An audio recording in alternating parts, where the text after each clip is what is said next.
Maintenant, notre rendez-vous demain à la une avec cette semaine, Slimane, sa vie après The Voice. Depuis sa victoire il y a 15 jours, le jeune homme de 26 ans n'a pas perdu de temps. Dans la foulée, il a sorti son premier single intitulé Paname. Un titre écrit 2 ans plus tôt alors qu'il rêvait de percer dans la chanson et après plusieurs échecs dans des télécrochets et des années de galère passées à jouer dans des pianos-bars, et bien grâce à The Voice, Nikos, Slimane tient sa revanche et il compte bien en profiter. C'est un reportage signé Romain Clément.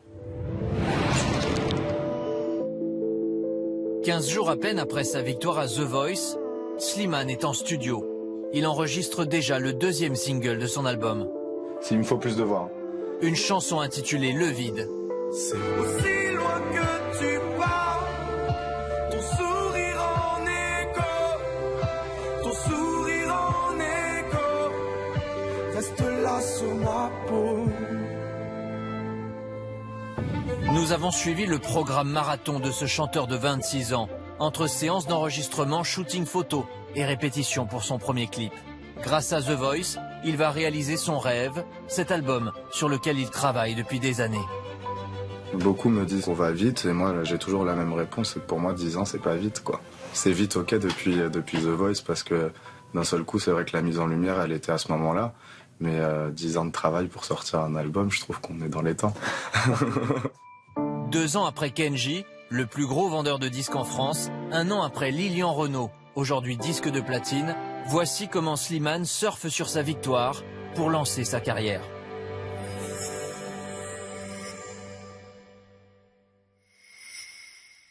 Slimane Nepsi a grandi à Chelles, en banlieue parisienne.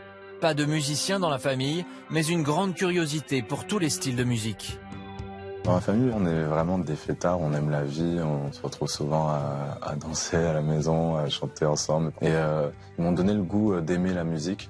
Ça allait aussi bien du James Brown, du Charles Aznavour, du Brel, du I.Am, du Rai. Slimane commence à chanter vers 12 ans et à écrire ses propres textes. Comme devenir chanteur est un rêve, il s'inscrit à plusieurs télécrochets dont La Nouvelle Star. Il a alors 19 ans, mais il est à chaque fois éliminé. Dans les autres télécrochets, bon, il n'était pas forcément prêt, c'était pas le Slimane d'aujourd'hui, donc il fallait attendre, il fallait qu'il se construise. J'y allais pas pour me dire, en me disant tu vas percer. J'y allais en me disant tu vas rencontrer des gens qui te ressemblent. Et donc voilà, je l'ai fait, je regrette pas du tout, mais c'est vrai que je suis très content d'avoir appris mon métier dans la vraie vie. Le métier, il l'apprend ici, à l'Orphée, un bar situé près de Pigalle où il se produit le soir. C'est grâce à eux que j'ai vécu pendant quelques années parce que les patrons m'ont fait confiance et du coup je gagnais ma vie comme ça. Et comme le montre cette vidéo filmée par un de ses proches, il chantait déjà ses chansons, comme Le Vide, qui figure aujourd'hui dans son album. Grâce à un ami qui possède un studio, il enregistre ses chansons dans des conditions professionnelles, mais ses titres restent confidentiels. On avait quand même créé des maquettes, on essayait de les aboutir au maximum, ces maquettes, pour qu'ils puissent les présenter aussi bien aux maisons de disques et tout ça. Finalement, on a eu un peu plus de mal parce que ça a été sans résultat concret, en fait, cette première démarche.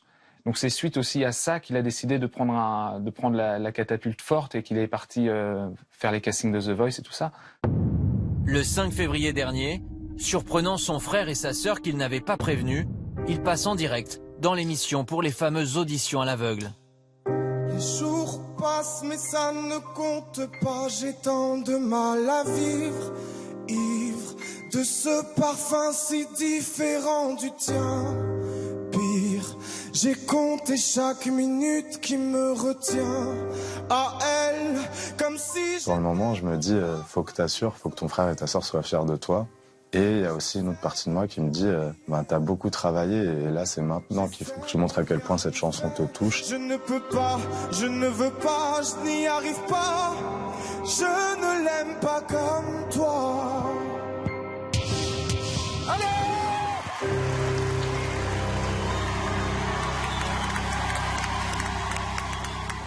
Je me dis enfin, on m'a compris. Après 10 ans de persévérance, Slimane vient d'être adoubé par les 4 coachs. Tout au long de la compétition, il sera le grand favori. Un statut confirmé le soir de la finale, le 14 mai dernier. Slimane!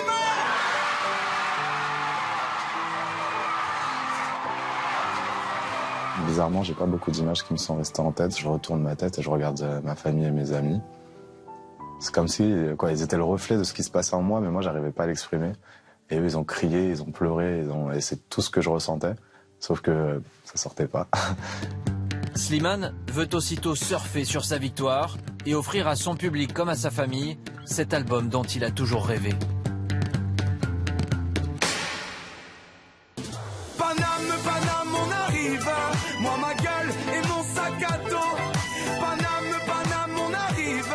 Moi, mes rêves et mes chansons. 6 jours après son triomphe, il sort son premier single, Paname, un titre qu'il avait écrit il y a 2 ans et qui lui est cher.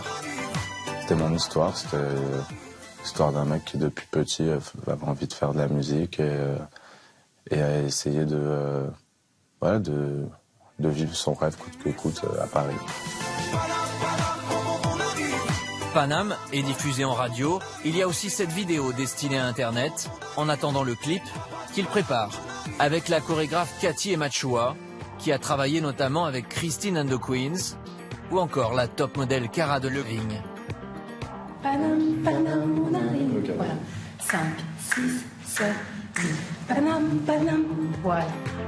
Le clip sortira le 13 juin prochain. L'album suivra, avec 11 titres prévus. Ça va être un album qu'on pourrait appeler de pop réaliste. Donc en fait, ça va reprendre un peu les codes de la poésie urbaine. Pour moi, c'est une manière d'un peu réinventer la chanson française. C'est-à-dire, je pense qu'il fait une proposition extrêmement moderne, tout en restant dans la chanson française. C'est vraiment quelqu'un de profond qui vient vous toucher droit au cœur. Bon, je suis sûr qu'à un moment, il va falloir qu'il nous fasse rire aussi. Cet album, Slimane, qui est auteur, compositeur et interprète, a choisi de le fabriquer avec tous ceux qui l'entouraient avant The Voice, comme son ami Valentin Marceau. On peut être reconnaissant, nous, sa bande de potes, c'est qu'il nous a gardés dans l'aventure. Enfin, vous vous doutez bien qu'après une émission et un rayonnement comme il a eu sur The Voice, on lui a proposé tous les plus grands réals à la mode et tout ça. Eh ben non, c'est un choix, ce qui prouve aussi son intégrité, en fait, par rapport à son art. Une fidélité validée par la maison de disques qui a accepté tout l'entourage de Slimane, y compris l'équipe chargée de travailler son image. Pour conquérir le public, la maison de disques a besoin très vite de photos pour la couverture de son album et pour les affiches de sa future tournée. Pour plus d'authenticité, Slimane a imposé le photographe qui travaille avec lui depuis 10 ans. Slimane, c'est pas simplement un côté urbain, c'est pas simplement un jeune de quartier, il a tout ce côté-là. Il a le côté parisien, il a le côté urbain, il a le côté international. On veut pas se limiter, ce serait trop dommage. Ce choix d'authenticité, c'est ce qui avait fonctionné avec Kenji, qui affichait son identité gitane. Ou encore avec Lilian Renaud, le fromager franc-comtois, qui était pour la pochette de son album photographié chez lui, devant cette ferme. Slimane a choisi, lui, de poser dans un studio photo de Seine-Saint-Denis. Moi, je veux vraiment que l'image corresponde à ce que j'ai voulu dire dans les chansons. Alors, je n'ai pas envie de mentir ou de créer un personnage spécialement parce que là, j'ai la chance de faire un album. J'ai envie de rester celui que je suis. L'album de Slimane sortira le 8 juillet prochain, mais ce qu'il attend surtout, c'est de retrouver le public qu'il a soutenu tout au long de The Voice. Le plus important, c'est aussi d'aller défendre cet album en face à face avec les gens. Pour l'instant, j'ai toujours eu une caméra entre moi et les gens. Et du coup, j'ai vite envie de retrouver la sensation que je pouvais avoir avant dans le bar où je chantais, c'est-à-dire voir les gens à qui je m'adresse, quoi. Ce face-à-face avec le public débutera avec une grande tournée dans toute la France dès le mois de novembre.